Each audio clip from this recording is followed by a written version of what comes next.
and welcome to my room. My name is Brian Hussar, and if you're new to my channel, please click subscribe. Hit that subscribe button so I can make that YouTube money. In here, I talk about my love of the Beatles, very much a Beatle obsessive, and this channel started out as a Beatles channel. My love of music, my love of movies, and as you can see all around me, physical media. So if you like any of that stuff, please click that subscribe button, hit all that good stuff on YouTube. So, CinemaCon is happening. A friend of mine is at CinemaCon. Jealous. But Sam Mendes and Sony Pictures announced the cast for his big, epic, 4-part Beatles biopic. And if you don't know, it is 4 movies. Same incidents, told from 4 different viewpoints.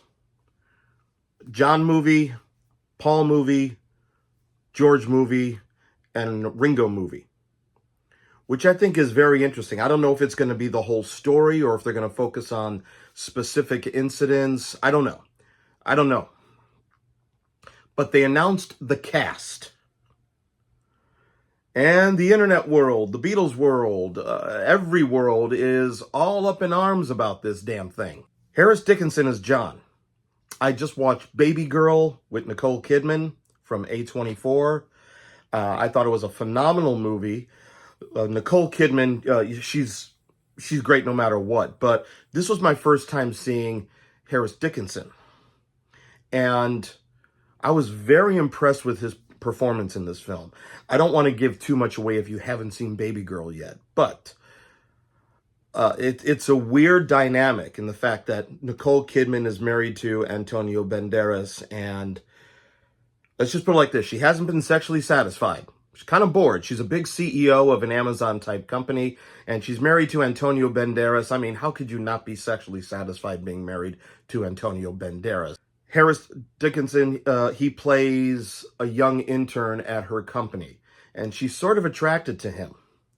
She's curious about him, but they both have emotional issues, and he plays a character who is dominating when it comes to sex, and she's willing to submit, but at the same time, she's dominant when it comes to mental issues. We have to talk about this because I feel like I wasn't expecting you to show up at my house. And I don't think we can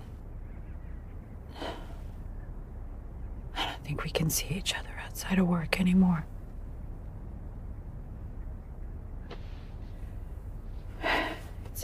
Get off me, don't touch me.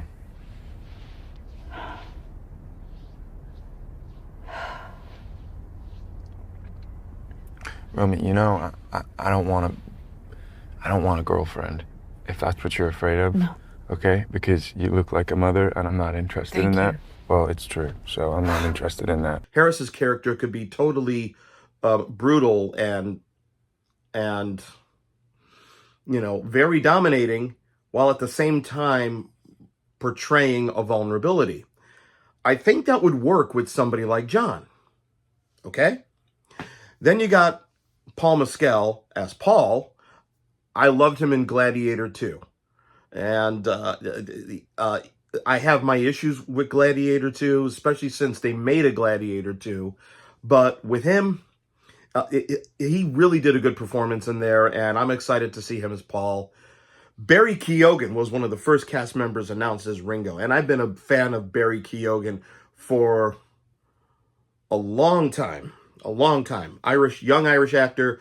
I think he's great.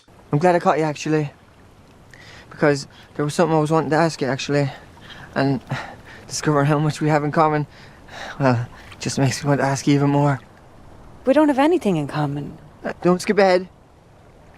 But yeah, what I was wanting to ask you was something along the lines of, should have planned this, really. But yeah, what I was wanting to ask you was,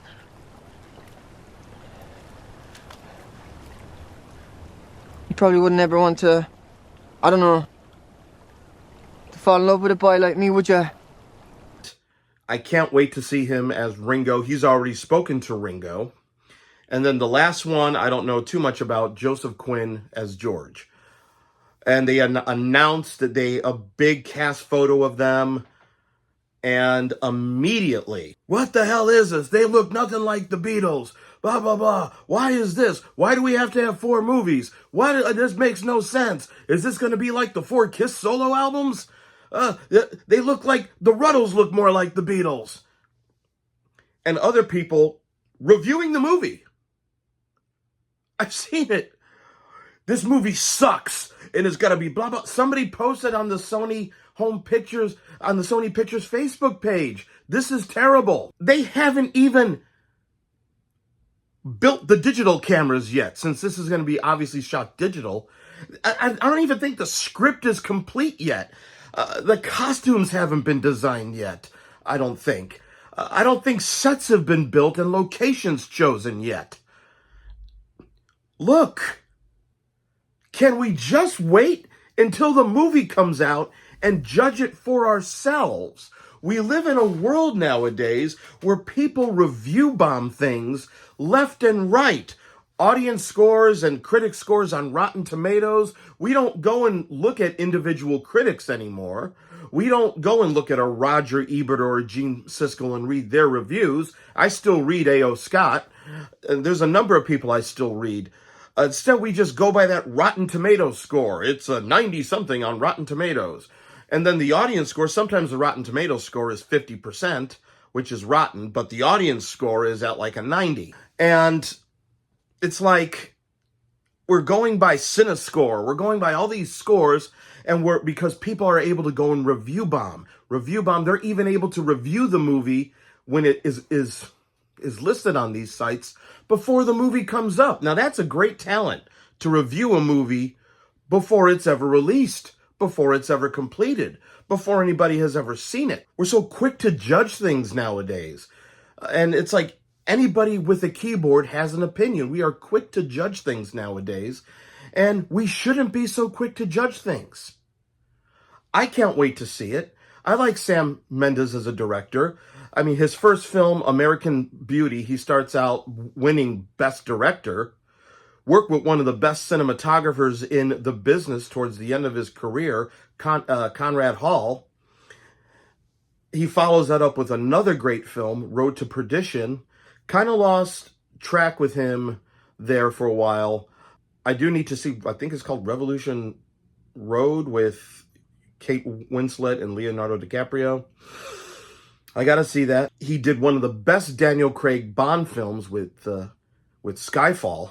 1917 is, to me, one of the best achievements in movies. One of the best achievements in film. And the way they made it seem like it was all unedited, even though there is a break in one part. I've watched the film several times. I saw it in the theater. I've watched it on disc. And every time out, I have the same reactions. Why was it shot unedited? Why was it made to look like it was shot in one single take? Because you're following these characters on their journey. So you don't know what's behind the corner. You know it when you find out about it when they find out about it. I think we need to wait and see. Sam Mendes is a good director. He's a good filmmaker. And he's a fan. So I really think we need to wait and see. And yes, Apple's a part of this. The Beatles company, Apple, not Tim Cook, Apple. If the one thing we know about the Beatles' legacy in the hands of the Beatles since the anthology, they are not afraid to show themselves with clay feet. You know, they're not afraid to take down the sort of icon status of them and show them as 4 normal guys. 4 kids who really didn't know they were going to change the world. They were just having a laugh, as they say. Let's calm down. Let's wait and see. Let's be excited. Let's be curious. Let's be a bit skeptical. But let's not all of a sudden go and review something before it's been released. Too much of that is happening nowadays online with movies, and some movies, because of that, don't get a chance.